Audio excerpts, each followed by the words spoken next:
Hello नमस्कार प्यारे साथियों, एक बार फिर से स्वागत है आप सभी का हमारे इस ऑनलाइन स्टडी प्लेटफॉर्म पर। हम पढ़ रहे हैं ट्रांसमिशन एंड डिस्ट्रीब्यूशन के बारे में। हिंदी में इसे कहते हैं पारेषण और वितरण। ट्रांसमिशन एंड डिस्ट्रीब्यूशन का जो है हमारे आज दूसरी क्लास रहने वाली है। इससे पहले हम एक क्लास कंप्लीट कर चुके हैं जिसमें हमने समझा था कि क्या ट्रांसमिशन होता है और क्या डिस्ट्रीब्यूशन होता है। अगर आपने अभी तक हमारी पहली क्लास नहीं देखी है तो सबसे पहले आप पहली क्लास जाकर देख लीजिए, उसके बाद आप ये आज वाली क्लास देखना। ठीक है भाई, 3 क्लासेस में हम ये चैप्टर कंप्लीट करने वाले हैं, यानी कि आज की और कल फिर एक क्लास करेंगे। उन 2 क्लासों और में हम अपने इस चैप्टर को कंप्लीट कर लेंगे। इंपॉर्टेंट चैप्टर रहता है, इसलिए एक एक चीज़ को अच्छे तरीके से पढ़ने की ज़रूरत होती है। जो भी मैं पढ़ाऊँ उसका साथ के साथ नोट बनाते रहना भाई, ताकि आपको आगे जो है जब एग्ज़ाम नज़दीक हो तब आपको जो है कहीं कहीं जाकर ना पढ़ना पड़े, एक ही जगह पर केवल आप अपने नोट्स में देकर पढ़ लो। ठीक है भाई, इसलिए कहता हूँ साथ के साथ नोट बनाते रहना। आज शुरुआत करेंगे डिस्ट्रीब्यूशन प्रणाली से कि वो किस तरीके की है, किस तरीके से उसका वर्गीकरण किया गया है, किस तरीके से उसका संयोजन करते हैं। देखिए, ज़्यादा टाइम ना खराब करते हुए अपनी क्लास को स्टार्ट करते हैं। सबसे पहले समझेंगे डिस्ट्रीब्यूशन प्रणाली का संयोजन। 3 तरीकों से हम जो है डिस्ट्रीब्यूशन प्रणाली का संयोजन कर सकते हैं। पहला है रेडियल सिस्टम, एक होता है रिंग सिस्टम और एक होता है इंटरकनेक्टेड सिस्टम। सबसे पहले समझेंगे रेडियल सिस्टम को। रेडियल सिस्टम में क्या होता है, जो उपभोक्ता को जो सप्लाई देते हैं हम, इसमें केवल एक ही पॉइंट से दी जाती है। मान लीजिए यहाँ पर ये पावर हाउस है, सब स्टेशन है, सब स्टेशन से ये फीडर बना दिया गया है और इस फीडर से आगे जो है यहाँ पर मान लीजिए ट्रांसफार्मर लगा दिया। ठीक है भाई, और यहाँ पर क्या है, आगे उपभोक्ताओं की सप्लाई दे दी गई है। ठीक है, ट्रांसफार्मर से आगे।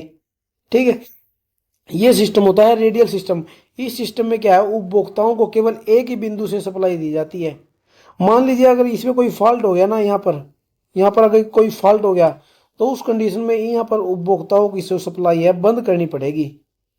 इसलिए इसका ये नुकसान होता है कि कहीं पर एक जगह पर भी फॉल्ट आ गया ना, कहीं पावर स्टेशन के लोड में, पावर स्टेशन पर कहीं पर भी फॉल्ट पा गया तो क्या है, उपभोक्ताओं की सप्लाई इसमें रोकनी पड़ेगी। ये इसका नुकसान होता है। वैसे ये बिल्कुल एक सिंपल सिस्टम होता है, सिंपल सिस्टम होता है ये सबसे। इसकी लागत भी बहुत कम होती है, लेकिन विश्वसनीय कम है ये। क्यों?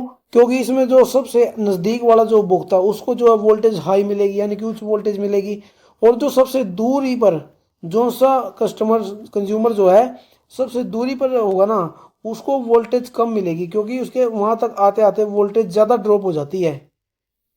ठीक है, ये 2 इसके मुख्य नुकसान हैं। एक तो जो दूर वाला जो कंज्यूमर है उसको कम बिजली मिलेगी, कम वोल्टेज मिलेगी, और जो मान लीजिए कहीं पर भी फॉल्ट हो गया तो पूरी लाइन को है बंद करना पड़ेगा।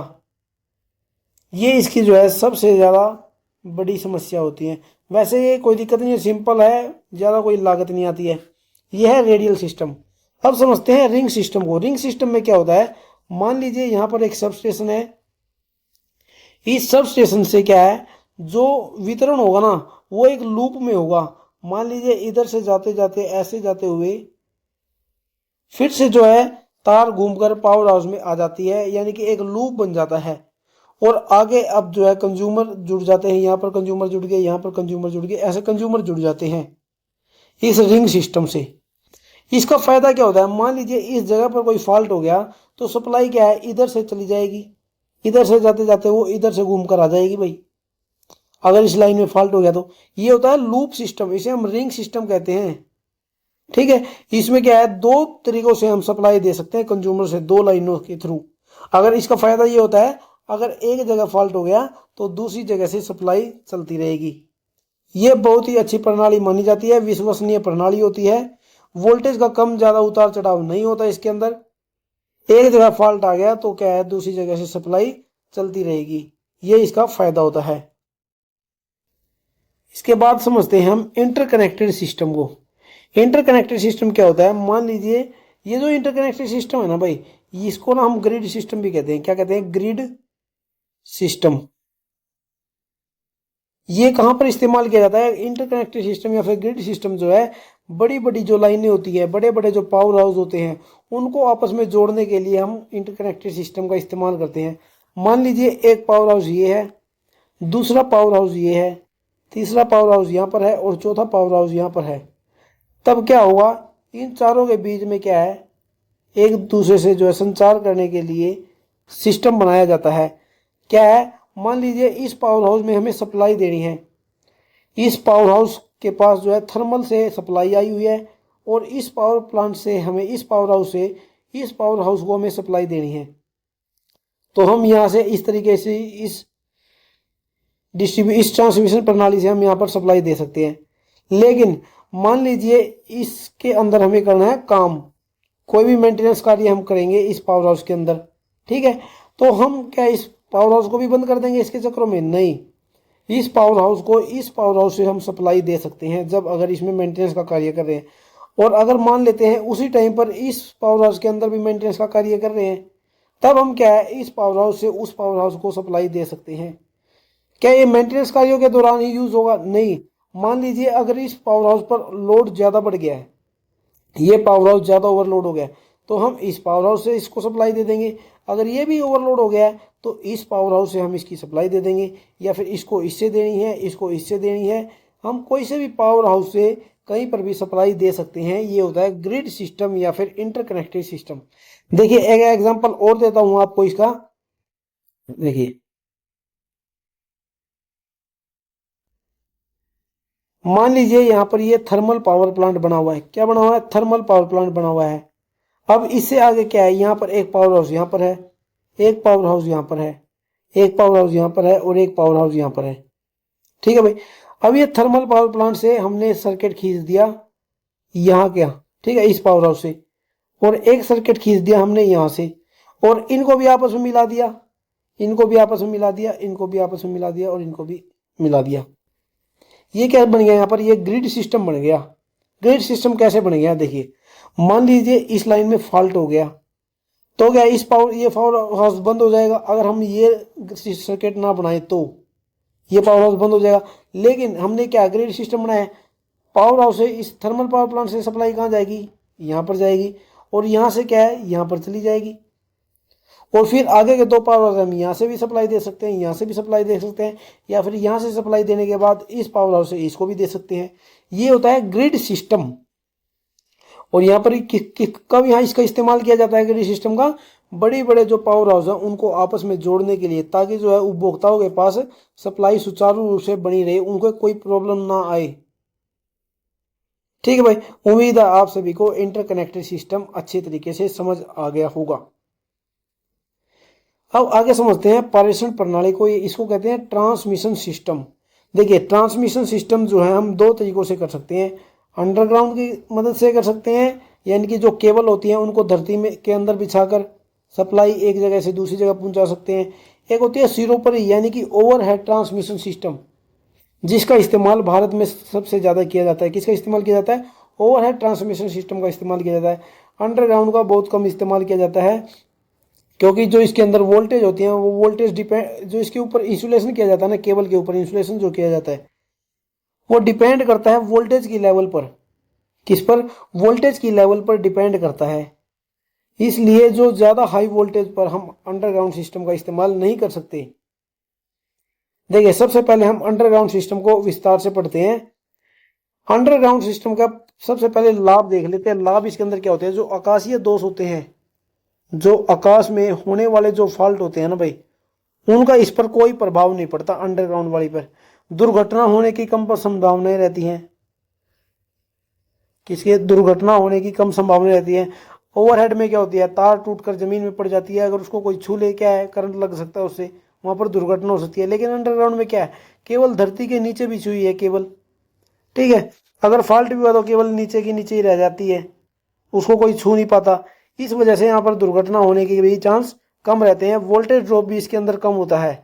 और सबसे बड़ा क्या है इसका फायदा? जो फॉल्ट है ना, फॉल्ट इसके अंदर बहुत कम होते हैं भाई। क्यों? क्योंकि वातावरण के इस पर ज़्यादा प्रभाव नहीं पड़ते। बारिश आ रही है, हवा ज़्यादा तेज चल रही है, उसका कोई असर नहीं है इस पर, इसलिए इसके अंदर फॉल्ट जो है कम होते हैं। लेकिन जो अंडरग्राउंड सिस्टम है इसके लॉस भी होते हैं। अगर मान ले, मैंने आपको कल बताया था, अगर किसी चीज़ के कोई फायदे हैं तो उसके लॉस भी होते हैं। तो अंडरग्राउंड ट्रांसमिशन सिस्टम के लॉस क्या होते हैं कि इसकी जो लागत होती है ना भाई, शुरुआत में जो लागत होती है, इंस्टॉल्ड कॉस्ट होती है, वो बहुत ही हाई होती है, क्योंकि मैंने आपको बताया जो इसके अंदर जो वोल्टेज आती है ना, वो डिपेंड करती है जो इसके ऊपर इंसुलेशन चढ़ाया गया है उसके ऊपर। मान लीजिए ये केबल है, ये केबल के अंदर कंडक्टर है, अब इस कंडक्टर के ऊपर क्या कितना इंसुलेशन चढ़ाना, वो किसके ऊपर डिपेंड करता है, वो वोल्टेज की लेवल के ऊपर डिपेंड करता है भाई। किसके ऊपर? वोल्टेज की लेवल के ऊपर डिपेंड करता है। अगर हाई वोल्टेज होगी तो इसके ऊपर ज़्यादा इंसुलेशन चढ़ाना पड़ेगा, जिससे क्या है इसकी इंस्टॉल्ड कॉस्ट और बढ़ जाती है। इसलिए हम अंडरग्राउंड ट्रांसमिशन सिस्टम का इस्तेमाल केवल लो वोल्टेज के लिए करते हैं। ठीक है भाई।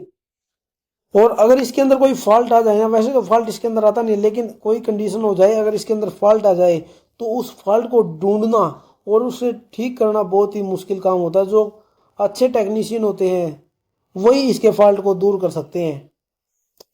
ठीक है भाई, इसके फायदे और नुकसान आपको पता चल गया होगा।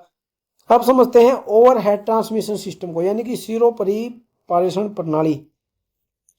सबसे पहले तो इसकी जो इंस्टॉल कॉस्ट होती है ना, जो लागत होती है, शुरुआती लागत, वो होती है कम। किसकी तुलना में? इसके अंडरग्राउंड की तुलना में लगभग 5 से 6 गुना, 5 से 6 गुना लागत कम रहती है इसकी ओवरहेड की अंडरग्राउंड से, क्योंकि इसके ऊपर हमें कोई इंसुलेशन नहीं चढ़ाना पड़ता। जो हाई वोल्टेज लाइन होगी आपने देखी होगी, उसके जो कंडक्टर होते हैं वो नंगे कंडक्टर होते हैं, उनके ऊपर किसी भी प्रकार का जो है इंसुलेशन नहीं चढ़ा होता, क्योंकि जो हमारी वायु होती है ना, यही जो है इंसुलेशन का कार्य करती है उनके बीच में। इसलिए इनके ऊपर जो है इंसुलेशन चढ़ाने का खर्चा बच जाता है इसलिए इनकी शुरुआत लागत कम होती है। कोई फॉल्ट हो जाए इन लाइनों में, फॉल्ट तो होता है इनमें ज़्यादा, लेकिन क्या है, इन फॉल्टों को आसानी से ठीक किया जा सकता है। कम जो टेक्नीशियन होगा ना, जो ज़्यादा अच्छे टेक्नीशियन की भी इसको आवश्यकता नहीं है इसके फॉल्ट को दूर करने के लिए। ठीक है। और ये हमारे ऊपर डिपेंड करती है हमें हाई वोल्टेज पर करनी है या फिर लो वोल्टेज पर। इसे हम लो वोल्टेज के लिए भी कर सकते हैं ओवरहेड को यूज, और हाई वोल्टेज के लिए भी इसे यूज कर सकते हैं। लेकिन इसके नुकसान क्या है? जहाँ पर ज़्यादा घनी आबादी होती है ना, जहाँ पर ज़्यादा पॉपुलेशन है, वहाँ पर इसके नुकसान है, क्योंकि वहाँ पर दुर्घटना होने के चांस अधिक रहते हैं। और जो वायु होगी, हवा ज़्यादा तेज चल गई, वर्षा यानी कि बारिश आ गई, उसमें क्या है, इस लाइन को ज़्यादा नुकसान होते हैं। क्योंकि अगर हवा चल जाती है ना, तो तार आपस में भिड़ जाती है, जिसके कारण लाइन ट्रिप हो जाती है और वहाँ पर फॉल्ट हो जाता है। तारों के आपस में टकराने से तार टूट भी जाती है। तो क्या है, इसके अंदर वातावरण का ज़्यादा प्रभाव पड़ता है ओवरहेड ट्रांसमिशन सिस्टम पर। ठीक है भाई, उम्मीद आप सभी को अंडरग्राउंड और ओवरहेड जो ट्रांसमिशन सिस्टम है वो अच्छे तरीके से समझ आ गया होगा, किसके कौन से लाभ होते हैं, किसके कौन से लॉस होते हैं। और ये ना एग्जाम में आया हुआ सवाल है ये वाला, कि जो ओवरहेड जो सिस्टम होता है उसकी कितनी कम लागत होती है अंडरग्राउंड से। लगभग 5 से 6 गुना भाई अधिक लागत होती है अंडरग्राउंड की ओवरहेड की तुलना में। अब आगे समझते हैं सिरों परिपारेषण प्रणाली के मुख्य घटक। देखिए, सबसे पहले लाइन आधार यानी कि पोल।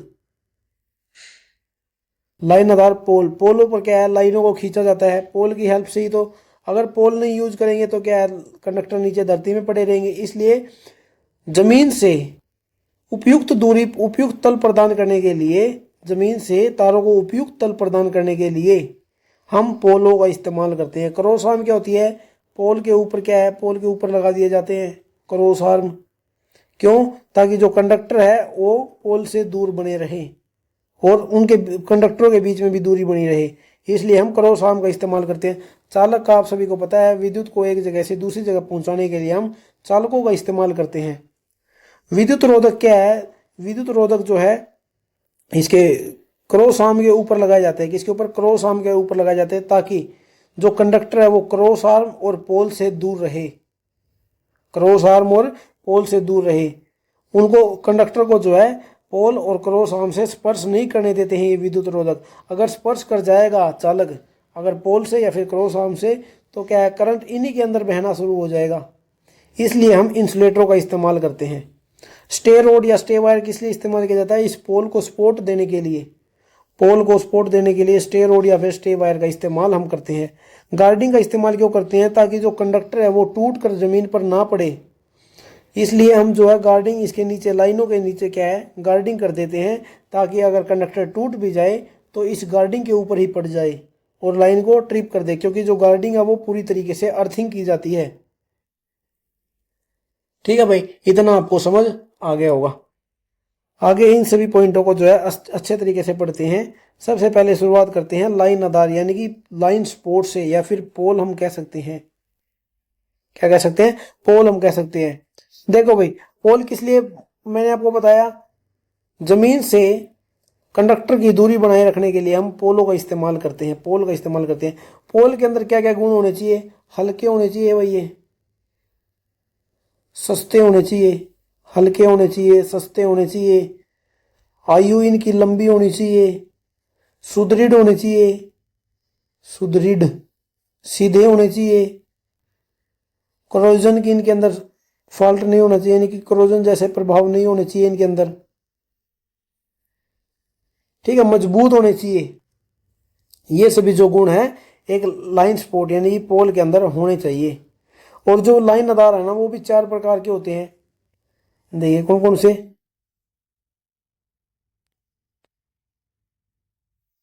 एक होता है वुडन पोल,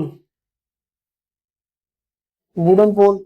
एक होते हैं आरसीसी पोल, एक होते हैं स्टील के पोल, स्टील पोल। एक होता है स्टील टावर।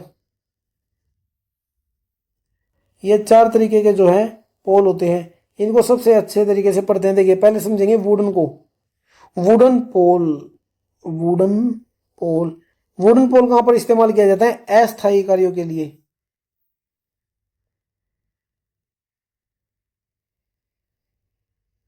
अस्थायी कार्यों के लिए वुडन पोलों का इस्तेमाल किया जाता है। वुडन पोल क्या है? ये कमजोर होते हैं, हल्के होते हैं, सस्ते होते हैं, लेकिन क्या है, ये कमजोर होते हैं, यानी कि वातावरण का इनके ऊपर बहुत ज़्यादा प्रभाव पड़ता है। बारिश का, ओस हो गई, जैसे सर्दियों में धुंध पड़ती है उसका, वायु का, जो इसके अंदर दीमक की भी बीमारी होती है इसके लकड़ियों के अंदर। ठीक है ना भाई, उसमें क्या है, वुडन पोल कामयाब नहीं हो पाते। इसलिए इनको आयु को लंबी करने के लिए ना रासायनिक क्रियाओं का इस्तेमाल करते हैं। किन का इस्तेमाल करते हैं? रासायनिक क्रियाओं का इस्तेमाल करके इनकी आयु को बढ़ाया जाता है। इनकी लंबाई की बात करें, लंबाई जो है जमीन से ऊपर होती है 6 से 9 मीटर। 6 से 9 मीटर क्या है, ऊंचाई रखी जाती है जमीन से। और नीचे धरती में कितने रखे जाते हैं? 1 से 2 मीटर। 1 से 2 मीटर तो नीचे जमीन में रख देते हैं इनको, और ऊपर 6 से 9 मीटर इनका इस्तेमाल किया जाता है। ठीक है भाई, इतना आपको समझ आ गया होगा। और मान लीजिए 2 पोलों के बीच की दूरी लगभग कितनी रहती है? 50 मीटर। 50 मीटर, 2 पोलों के बीच की दूरी लगभग 50 मीटर। वुडन पोल आपको समझ आ गया भाई। अब समझते हैं आरसीसी पोल को। आरसीसी पोल, आरसीसी का मतलब यहां पर क्या है? Reinforce concrete cement. Reinforce concrete cement. Bharat के अंदर जो सबसे ज्यादा इस्तेमाल कौन से पोल किए जाते हैं? आरसीसी पोल इस्तेमाल किए जाते हैं, क्योंकि ये मजबूत होते हैं, देखने में भी सुंदर होते हैं, मौसम का कोई प्रभाव नहीं होता, जंग इनके ऊपर नहीं लगता। ठीक है, क्योंकि ये 4 से 6 मजबूत कैसे होते हैं? 4 से 6 इनके अंदर सरिये लगाकर जो है इनके ऊपर कंक्रीट का घोल डाल दिया जाता है, जिससे ये आरसीसी पोल तैयार किए जाते हैं भाई। इनकी लंबाई की बात करें तो लगभग 7 से 10 मीटर। तो जमीन से ऊपर इनको रखा जाता है 7 से 10 मीटर, और नीचे 1.5 से 2.5 मीटर। नीचे 1.5 से 2.5 मीटर और ऊपर 7 से 10 मीटर इनको रखा जाता है। ठीक है भाई, इतना आपको समझ आ गया होगा। और 70 से 80 मीटर इनकी बीच की दूरी रखी जाती है। कितनी? 70 से 80 मीटर इनके बीच की दूरी रखी जाती है। या फिर ये डिपेंड करता है कि कहाँ पर हम इस्तेमाल कर रहे हैं। इनकी दूरी जो है डिपेंड भी करती है कि हम कहाँ पर इस्तेमाल कर रहे हैं। आगे समझते हैं स्टील पोल को। किसको? स्टील पोल। इनके अंदर ना विद्युत लीक होने की ज्यादा संभावनाएं बनी रहती है, इसलिए इसके हर एक पोल को अर्थ करना बहुत जरूरी होता है। क्या करना? अर्थ करना इन्हें बहुत जरूरी होता है भाई। स्टील पोल भी है ना 3 प्रकार के होते हैं। एक होता है रेल टाइप, एक होता है ट्यूबुलर पोल, ट्यूबुलर पोल, एक होता है कंपाउंड पोल।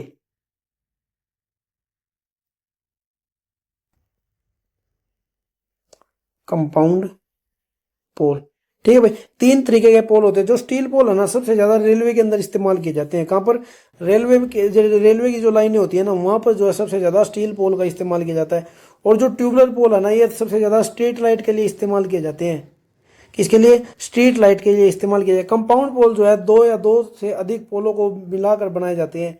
जैसे ए टाइप का पोल हो जाता है, इसके ऊपर क्या कंडक्टर खींच देते हैं। एक होता है एच टाइप का, इसके ऊपर एंगल लगा देते हैं, ऐसे एच टाइप का पोल बन जाता है। एक होता है फोर पोल टाइप का, उसमें क्या है, चार पोल जोड़कर बनाए जाते हैं, ये होते हैं कंपाउंड पोल। और ये स्टील के बनाए जाते हैं। स्टील पोल क्या है, अब जो है बिजली बोर्ड में भी जो है 33 केवी की लाइनों के लिए इनका इस्तेमाल किया जाना लगा है। कितने के लिए? 33 केवी की लाइनों के लिए। पहले तो जो है 33 केवी की जो पुरानी लाइनें हैं वो आरसीसी पोल पर खींची गई है, लेकिन अब क्या है, स्टील के पोल का इस्तेमाल किया जाता है 33 केवी और 11 केवी की लाइनों को खींचने के लिए। 33 केवी और 11 केवी की लाइनों को खींचने के लिए स्टील पोल का इस्तेमाल किया जाने लगा है। एक होता है स्टील टावर। स्टील टावर, इन्हें लेटिस टावर भी कहते हैं। क्या कहते हैं? Lettuce tower. लेटिस टावर, ठीक है भाई। ये क्या है, ये एंगल जोड़कर बनाए जाते हैं। मान लेते हैं, देखिए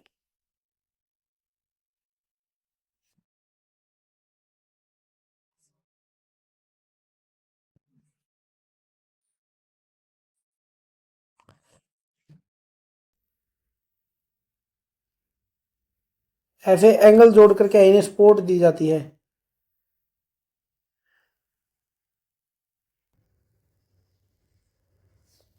इस तरीके से क्या बनाए जाते हैं, ये बनाए जाते हैं स्टील टावर, यानी कि ये होते हैं लेटिस टावर। और इनको क्या है, अच्छे तरीके से सपोर्ट दी जाती है साइडों से। और नीचे जो है आरसीसी के गोल के नीचे इनको दबाया जाता है। इनके जो पैर होते हैं, जो लेग्स होते हैं, इसको नीचे जमीन में दबा दिया जाता है, लगभग 5 से 6 फुट गहराई पर। इससे ज्यादा भी रख देते हैं, 5 से 6 तो मैंने कम कह दी, लगभग 10 से 12 फुट गहराई में इनको रखा जाता है भाई। 10 से 12 फुट गहराई इनकी रखी जाती है, ताकि जो है इनके सपोर्ट अच्छी बनी रहे इनको, इनकी, ठीक है। और ये क्या है, गैल्वेनाइज आयरन के जो है ये एंगल लगाए जाते हैं इन पे, इसके जीआई के पदार्थ के, इन्हें कहते हैं गैल्वेनाइज आयरन, जिनके ऊपर जो है जंग नहीं लग पाता, जंग नहीं लगता इनके एंगल के ऊपर, ठीक है भाई। और जो स्टील टावर होता है ना, इनके बीच की जो दूरी होती है, मान लीजिए एक टावर यहाँ पर है, दूसरा टावर कहीं पर भी होगा, तो उसके बीच की दूरी कितनी होगी? लगभग 300 मीटर। 300 मीटर या फिर 300 मीटर से अधिक इनकी जो है दूरी रखी जाती है स्टील टावरों की।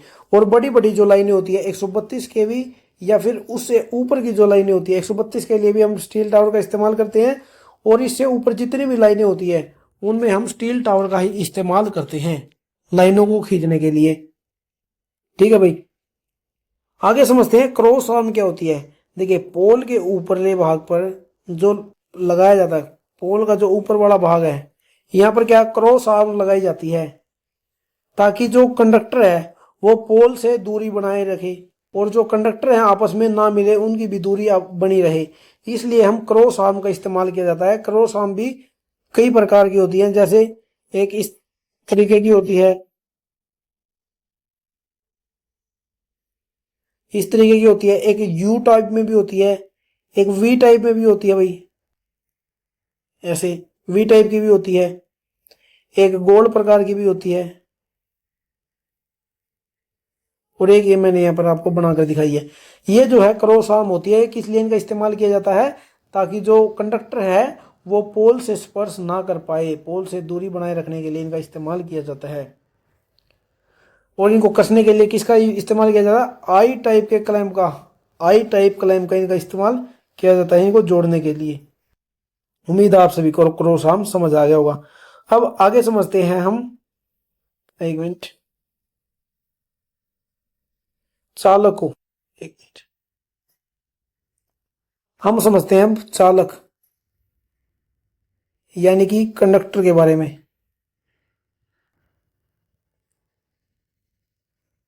देखिए, जो कंडक्टर होता है, कंडक्टर जो है विद्युत को एक जगह से दूसरी जगह ले जाने के लिए हम चालक का इस्तेमाल करते हैं। विद्युत की सप्लाई किसकी हेल्प से करते हैं? हम चालक की हेल्प से ही करते हैं।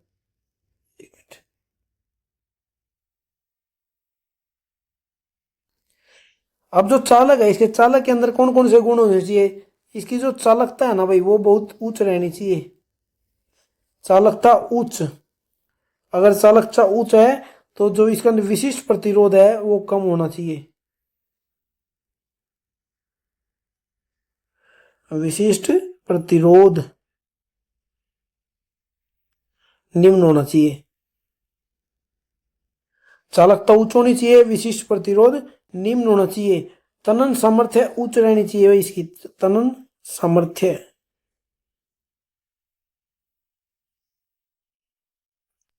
ठीक है भाई, तनन सामर्थ्य इसकी उच्च रहनी चाहिए। पदार्थ का घनत्व कम होना चाहिए भाई, घनत्व घनत्व कम होना चाहिए। और पदार्थ ना भाई, सबसे मेन भंगुर नहीं होना चाहिए। भंगुर का क्या मतलब है? यानी कि तोड़े मरोड़े या फिर कुछ भी करे वो टूटना नहीं चाहिए, यानी मोड़ने से क्या है वो टूटना चाहिए, भंगुर नहीं होना चाहिए। एल्यूमिनियम आपने देखा होगा, एल्यूमिनियम का जो कंडक्टर होता है वो ना भंगुर टाइप का होता है, यानी कि 4-5 बार उसे घुमा देते हैं ना वो टूट जाता है। लेकिन फिर भी जो है एल्यूमिनियम कंडक्टर का इस्तेमाल हम सबसे ज़्यादा करते हैं ओवरहेड लाइनों के लिए।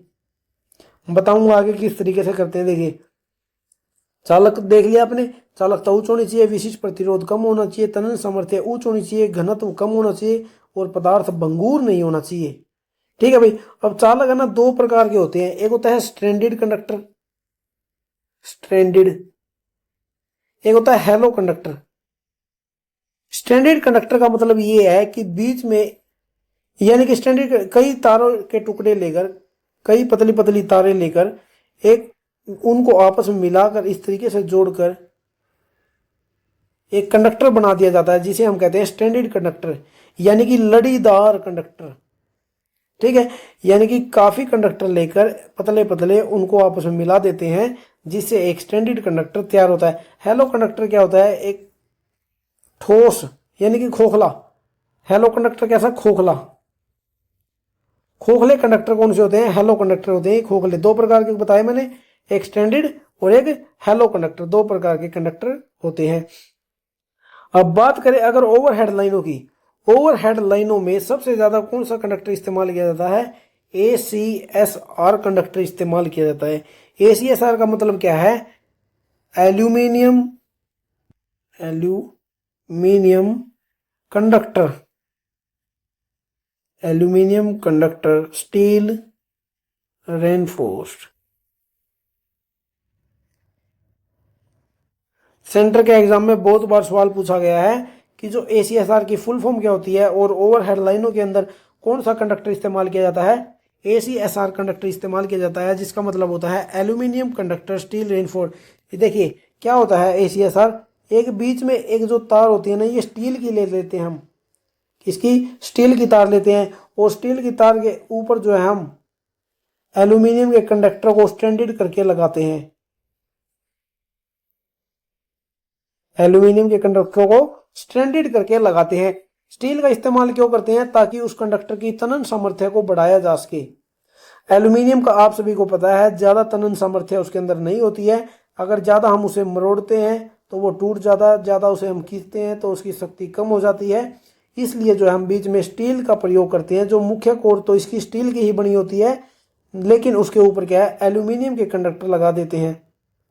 अब पूरी स्टील के कंडक्टर का इस्तेमाल इसलिए नहीं करते क्योंकि इसका प्रतिरोध ज़्यादा हो जाएगा, और एल्यूमिनियम क्या है, प्रतिरोध भी कम होता है और सस्ता भी पड़ता है। इसलिए हम एल्यूमिनियम के कंडक्टर का इस्तेमाल करते हैं और बीच में स्टील की परत उसके ऊपर लगा देते हैं। ठीक है भाई। और स्टील का इस्तेमाल करने से क्या है, इसकी तनन सामर्थ्य बढ़ जाती है। अब अगर हम ये बात करें कि जो एल्यूमिनियम कंडक्टर है इसमें कितने स्टैंडर्ड कंडक्टरों का इस्तेमाल किया गया। मान लेते हैं एक ये मोटा कंडक्टर है और इस कंडक्टर को बनाने के लिए क्या है, बहुत सारी पतली पतली तारों का इस्तेमाल किया गया है। अब कैसे हम पता करेंगे कि इस कंडक्टर के अंदर कितनी पतली पतली ये तारें लगी हुई हैं? इसको निकालने के लिए एक फॉर्मूला होता है, क्या होता है, 3n² - 3n + 1।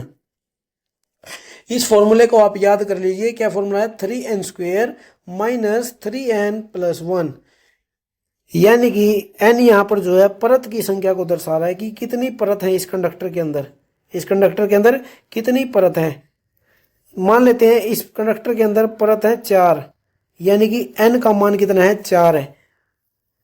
4 का स्क्वायर करेंगे कितना बनेगा? 16 माइनस 3, n कितना है? 4 प्लस 1, 16 थी 48 माइनस 300 के 12 प्लस 1, 48 में से 12 गए 36 प्लस 1 37, यानी कि जिस कंडक्टर के अंदर 4 परत होंगी उसके अंदर 37 कंडक्टर होंगे, 37 पतले पतले तार होंगे, ये मान लीजिए आप। ठीक है, ये फॉर्मूला आपको याद रखना है, आप अपने नोट्स में लिख लीजिए। Formula 3n² minus 3n+1। और अगर हमें ACSR चालक का व्यास निकालना है, ACSR कंडक्टर का अगर हमें व्यास निकालना है तो उसका फॉर्मूला क्या है? 2n-1 into d। ठीक है भाई, ठीक है भाई। ये फॉर्मूला किस लिए इस्तेमाल किया जाता है? इस पूरे कंडक्टर का व्यास निकालने के लिए। d यहाँ पर एक चालक का व्यास है, जो हमने एक तार इसके अंदर यूज की है ना, इसके अंदर काफ़ी तारें यूज की गई है, मान लीजिए 37 तारें यूज की गई है, तो उन 37 में से एक का कितना व्यास है उसको d रिप्रेजेंट करेगा। 2n-1 इंटू डी, एन यहाँ पर परत की संख्या को दर्शाएगा। ठीक है भाई, इस फॉर्मूले से आप इनके व्यास को निकाल सकते हैं। और एक चीज़ और ध्यान रखनी है आपको कि जो ये है ना ACSR कंडक्टर है, जो चालक है, इसके आकार का चयन केल्विन के नियम से निकाला जाता है। किसे?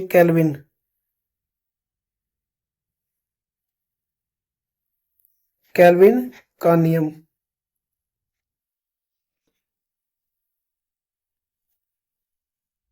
ठीक है भाई, केल्विन का नियम किस लिए यूज किया जाता है?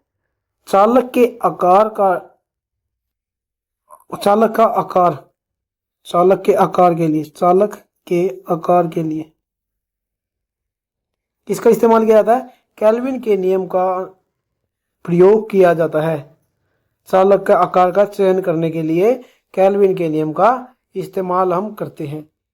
ठीक है भाई, एग्जाम में आया हुआ सवाल है, इसलिए आपको बताया गया है कि केल्विन का जो नियम है वो चालक के आकार का चयन करने के लिए प्रयोग किया जाता है।